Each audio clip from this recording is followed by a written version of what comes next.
अरे राजनीति के तो और भी बहुत सारे विषय हैं।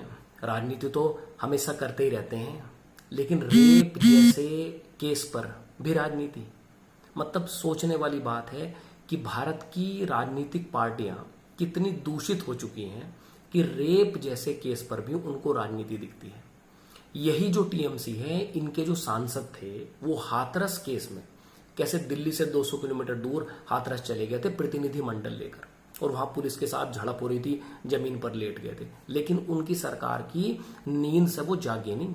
खुद हाई कोर्ट ने संज्ञान लिया जो कलकत्ता में रेप के बाद मर्डर हुआ है 31 वर्षीय ट्रेनी डॉक्टर का। हालत इतनी खराब है इन लोगों की कि जो कहते थे लड़की हूं लड़ सकती हूं, उनके कोई बयान नहीं आ रहे। जो कहते थे जो कठुआ गैंग रेप केस हुआ या जो और भी हमारे देश में कभी रेप केस होते हैं, उन पर जो चीख चीख कर वहां की राज्य सरकार को जिम्मेदार ठहराते हैं कि इसके लिए राज्य सरकार जिम्मेदार है, तो अब क्यों नहीं बोल रहे भाई तुम?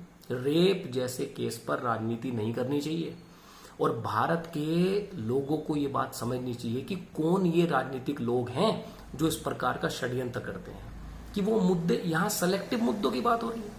अरे भाई, एक महिला का जीवन चला गया, एक महिला पर क्या बीती होगी जिस समय उसके साथ वो जघन्य अपराध हो रहा है। क्या बताया, जो पीड़ित, जो जिनकी मृत्यु हो गई डॉक्टर की, उनके पिताजी ने क्या कहा कि जब मैंने अपनी बेटी की डेड बॉडी देखी तो मेरे होश उड़ गए कि उसकी पूरी बॉडी खून से सनी हुई है, उसकी बॉडी पर कोई कपड़ा नहीं है, और जो पेल्विक ग्रिडल है जहां रिप्रोडक्टिव ऑर्गन होते हैं वो 90 डिग्री मतलब वो टूट चुका है। आप ये सोच सकते हैं आप ये बात। इसलिए जो पूरा डॉक्टर समाज है वो सड़कों पर है, और सबूत मिटाने की कोशिश करी गई। कैसे भी करके उसको राजनीतिक संरक्षण है जरूर।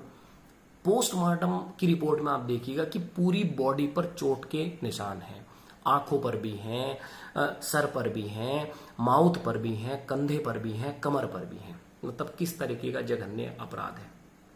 और ये सोचने वाली बात है कि इस प्रकार का जो अपराध करते हैं, ये 10 साल की, 20 साल की या फांसी, इनसे कुछ नहीं होने वाला।